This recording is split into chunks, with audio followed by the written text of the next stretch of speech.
Bonjour et bienvenue sur Bouillon de sous-culture, troisième épisode sur les GOAT en MMA.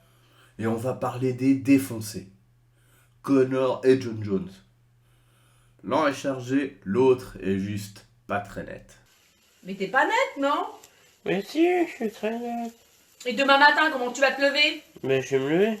On va commencer par John Bones Jones. À part une défaite sur une disqualification qui est un peu sévère après son combat contre Matt Hamill. Sauf que bon, Matt Hamill, c'est en sourd, on tape pas des handicapés. Elle est un peu compréhensible aussi. Ça se fait pas, John Jones. Rouler sur des femmes enceintes, je peux pardonner. Taper des handicapés, je peux pas. Le reste, que des victoires, et des victoires assez faciles, et c'est ça le pire. Jeune prodige, il va prendre la ceinture à 23 ans en battant le prodige de la génération d'avant, Shogun Roi. C'était le Golden Boy du UFC contre le Golden Boy un peu plus vieillissant du Pride, donc plus un Golden Boy. C'est qui là le combattant français qui s'appelait Golden Boy là Celui qui avait mal pris une blague de Doumbé, la Ben Simon, un truc comme ça. Gars, Golden Boy ça veut dire que t'es le futur.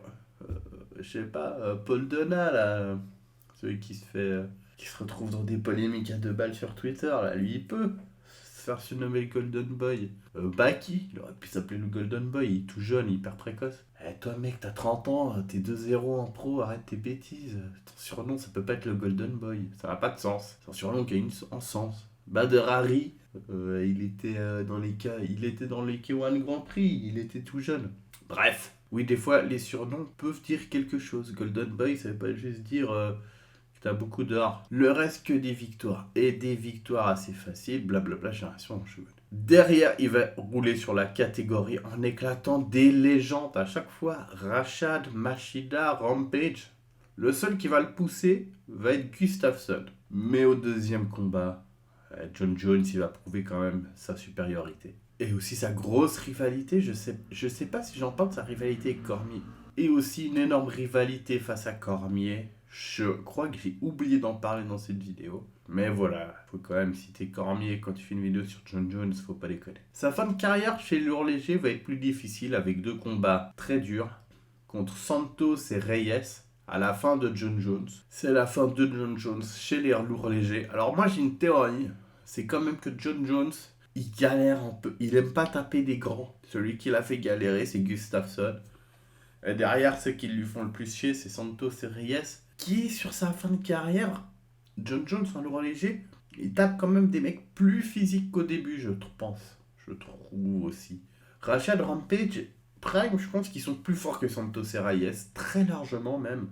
Pareil pour Machida. Par contre, John Jones avait beaucoup plus l'avantage physique qu'il ne l'avait face à Santos et Reyes.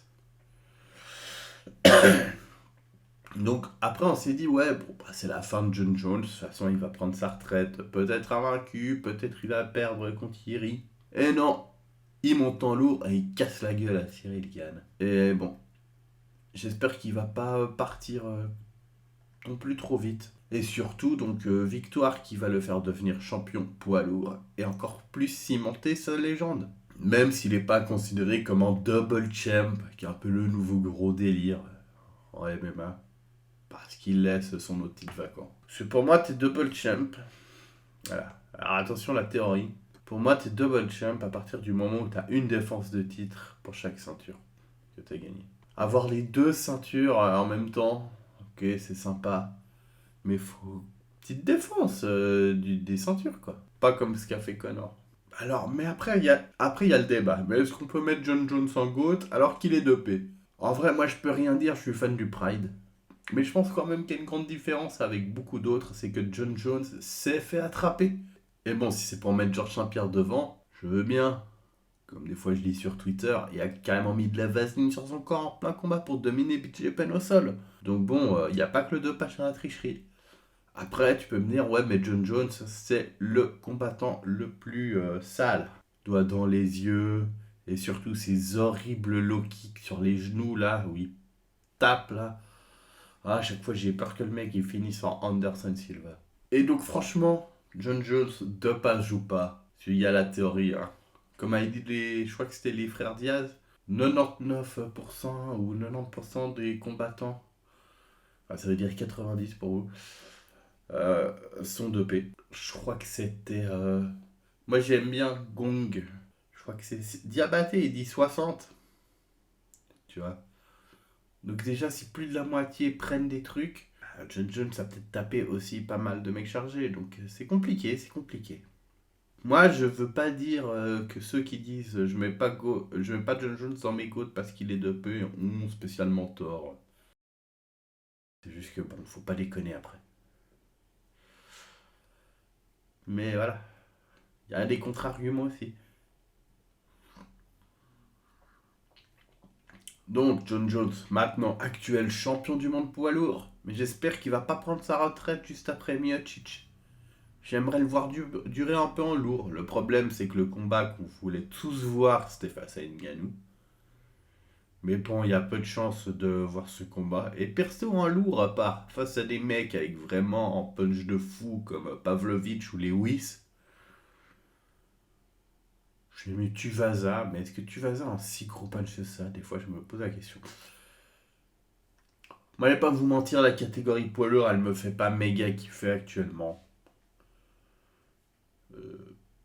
Catégorie peut-être la plus en si au UFC. C'était bien il y a quelques années, par contre. Plus j'y repense, plus en moment, ils avaient quand même une catégorie de ouf en poids lourd. Et j'en ferai une vidéo, je pense. La catégorie poids lourd, je sais pas. Il y a plein de sujets avec l'histoire du MMA. Hein. Alors, ce qui est marrant avec John Jones, c'est qu'il va quand même avoir pas mal de victoires par décision. Il a autant de décisions que des KO, TKO. Alors qu'on le voit très, très dominant, très tueur, alors que dans les chiffres, bah, pas tant que ça. Même s'il domine ses combats, il gagne facilement. Même son combat contre Rampage, j'ai vu qu'il ait parlé, sa première défense de titre, son combat le plus dur. Moi, j'ai le souvenir qu'il l'avait dominé totalement et qu'il l'avait quand même dominé assez largement. Et ce qui est fou, c'est quand même la différence de physique. John Jones est énorme physiquement. Et Rampage, c'était un lourd léger, vu comme très costaud et très physique à l'époque. Donc voilà, très dominant, très technique, en GOAT. Il n'y a pas de débat. Mais bon, pour certains, les petites seringues dans le cul pour être plus fort, ça n'a pas pu être.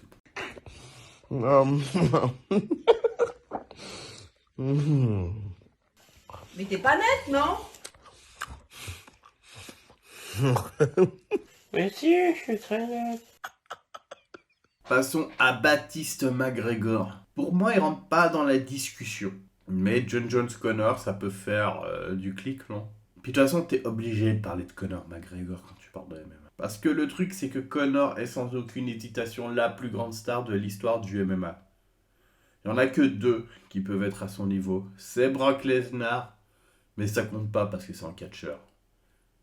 Il était déjà connu. Et Ronda Rousey, mais c'est plus court. Et surtout, UFC, et surtout, Conor arrive juste derrière et il la mange en termes de popularité. Mais parler de Conor, ça m'a fait penser en sujet de vidéo. Je vous ferai mon top 5 qui, pour moi, qui sont les plus gros game changers de l'histoire. Pas du MMA, parce que du MMA c'est compliqué, je pense, à faire. Mais je pense que je vais le faire en tout cas avec le UFC, parce que le UFC, j'en ai 4 qui viennent très facilement à l'esprit. Faut en trouver un cinquième. Ah bah si, en fait, je l'ai. Ouais, bah c'est tout. Alors, on parle souvent de Conor. Les fans de Conor, c'est des MMAX. C'est des footix du MMA, quoi. Petit calcul pour les fans de MMA qui ont genre 20 ans et qui ont découvert le MMA avec Conor, bah c'est tout à fait normal. Si tu as genre 30 ans et que tu es devenu fan de MMA après Conor et qui sort ce genre de conneries, bah t'es juste un suceur de boss de merde qui veut avoir 3 retweets, quoi. Parce que les mecs qui font des puristes, blablabla, la génération Conor Rabi, parce que bon, c'est générationnel et mathématique. On mate pas du MMA à 8 ans non plus. Donc en fait, avoir découvert le MMA avec Conor si t'as genre 20 ans, c'est juste en fait logique. Vu qu'en plus c'est un putain de monstre médiatique. Le combat Conor-Khabib, peut-être un des combats qui était le plus attendu de l'histoire du MMA. Que des records de vente de pay-per-view et Conor, c'était un phénomène. Et moi, ce qui me fait rire, c'est voir des trentenaires ou des médias avec des moyens genre RMC faire croire que le MMA est devenu populaire il y a 6 mois. Aujourd'hui, le UFC 100 reste encore un des événements les plus achetés. Et la popularité du Pride, c'était quelque chose. Hein. Encore aujourd'hui, en termes de personnes, le UFC, je crois, n'a pas battu les plus gros événements du Pride. Je crois que le seul qui se place dans ces hauteurs-là, c'était le super fight de Ronda en Australie. D'autres exemples, Rampage Jackson. Il a quand même joué dans le film de l'assurance touriste qui joue Mr. T. Le film, je dis le film c'était une série B, mais non, parce que t'avais aussi le gars là qui joue dans Star Wars et dans la liste Schindler, c'est pas la même ambiance. Liam Neeson, qui était quand même un gros acteur bien connu. T'avais Randy Couture dans Expandables, donc le MMA était déjà là. Faut arrêter de croire que le MMA c'est devenu populaire il y a 6 mois parce que vous avez acheté les droits, les mecs. Mais on va revenir à Conor. Conor, c'est un mec, il arrive au UFC avec déjà une certaine hype. Parce que double champ du Cage Warrior. Mais c'est surtout son charisme qui va le pousser très haut et très vite. Dana, il a vu le pognon en lui. Mais surtout, Conor va gagner tous ses combats jusqu'à la ceinture. Il va battre Max Holloway en chemin. Rematch qu'on veut tous voir. Moi, c'est le combat que je veux le plus voir de Conor avant qu'il prenne sa retraite, c'est contre Max Holloway, c'est un rematch. Il va se retrouver face à Aldo pour le combat le plus promu de l'histoire du UFC, avec des conférences de presse dans plusieurs pays. L'image qui était assez restée, c'était Conor qui déchirait la photo de Aldo au Brésil, comme ça. Et Conor, il a quand même cette capacité. C'est là où on se rend compte quand même que le mec, c'était chaud. Le mec avait réussi à se faire applaudir au Brésil. Hein. Au Brésil, il était ouais, nous, on est plus Conor en vrai. Et tout. C'était hallucinant.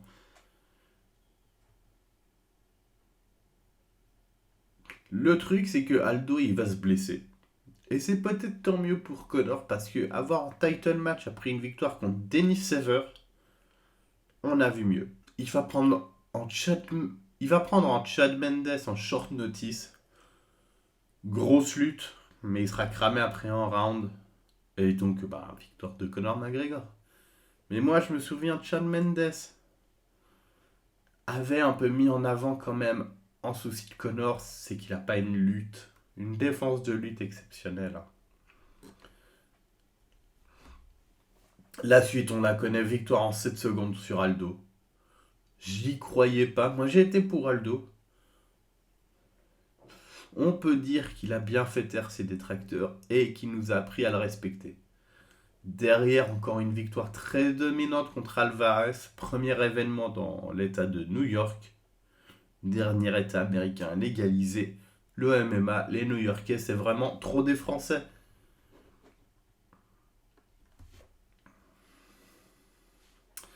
Bon, le délire par contre double champ, pour moi c'est un peu de la connerie parce que juste avant, Dana White, le UFC, il ne voulait pas de double champ. Après, le UFC n'avait jamais eu une aussi grande star que Conor.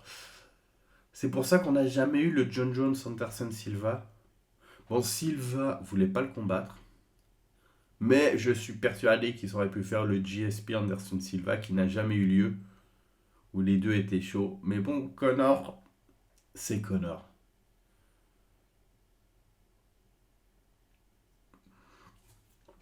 Moi, il y a un truc qui me fait que Conor n'est pas en GOAT et qu'on peut pas le mettre dans ton top 5 GOAT.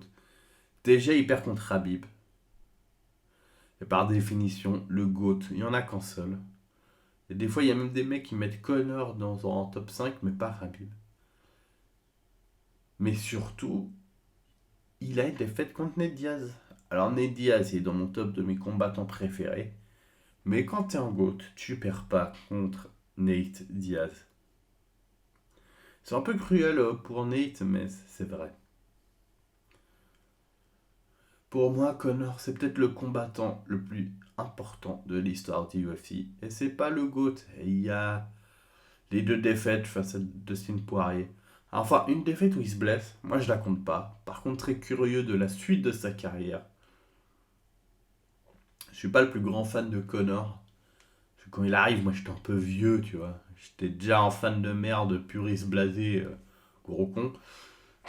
Mais moi j'aimerais quand même qu'il arrive à revenir, quoi.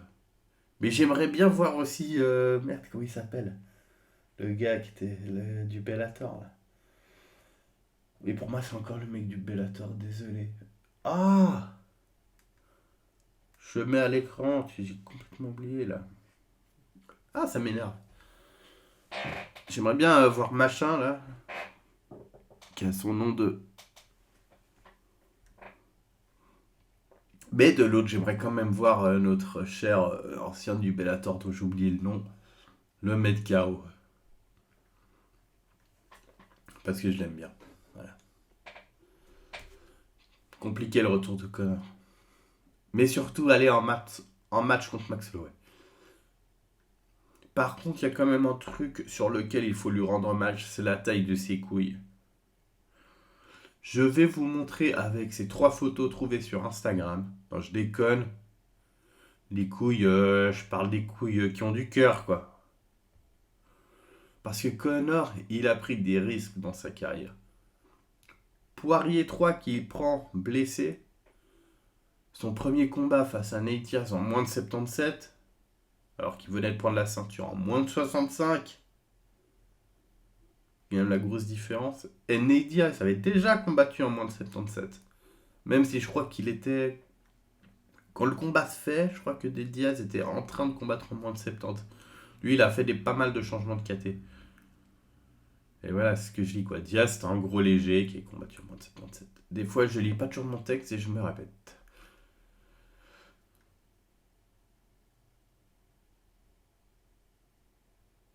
Chad Mendes qui, ok, était en short notice, mais quoi qu'il arrive, il avait son title match face à Aldo. Il avait tout à perdre, surtout à prendre en lutteur qui est encore, je pense, son pire match-up. Ah, je sais pas. Enfin, je suis en train de changer d'avis sur ce que j'ai écrit. Mais en gros, ouais, Chad Mendes, donc. Le UFC fait une promotion de malade mental pour son combat face à Aldo. Aldo se blesse, parce que c'est un combattant brésilien, il se blesse tout. Ils se blessent tous. Ouais, j'ai enregistré cette vidéo avant le UFC 294. Belle carte. Donc ouais, Aldo se blesse après 15 conférences de presse. Connor veut quand même combattre. Il prend Chad Mendes. Chad Mendes qui est un ancien champion du monde. Un mec de la Team Alpha Male, il s'appelait là. Tous les nains là. C'était l'équipe des nains. Tenue par Uriah Faber, le chef des nains. Mais bref, je déconne. Je crois que t'avais que des nains, puis t'avais un point moyen qui traînait avec eux. Je sais pas pourquoi, je sais plus qui c'était qui faisait ça. Qui était dans la team Alpha Male. Je crois qu'elle s'appelait comme ça. Mais bref, tu vois, Connor, il peut ne pas prendre ce match-up. Et le premier round, si mes souvenirs sont bons, il le perd. Et il a de la chance que Chad Mendes, je pense, s'est cramé à cutter, tu vois.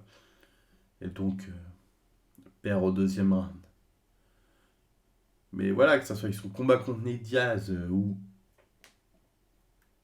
hyper au change de le combattre en moins de 77. Tout le temps, en fait, combattre blessé Poirier et tout. Non, Connor n'a jamais refusé un combat. Je pense que c'est aussi peut-être pour ça que Dana White l'a mis autant en avant, c'est qu'à mon avis, c'est pas compliqué de travailler avec Connor. Là où c'est revenu un peu sur les réseaux, John Jones avait fait annuler en événement au UFC après la défaite. Après la défaite. Après la blessure de Dan Anderson.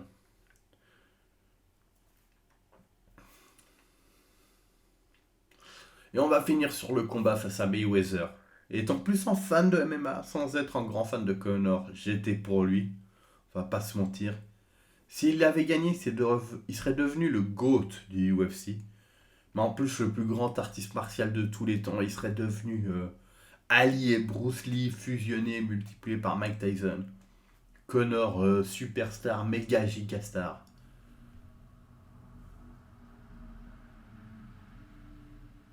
Des fois, j'ai envie de vivre dans un monde où Conor a battu Mayweather, mais c'est pas le cas.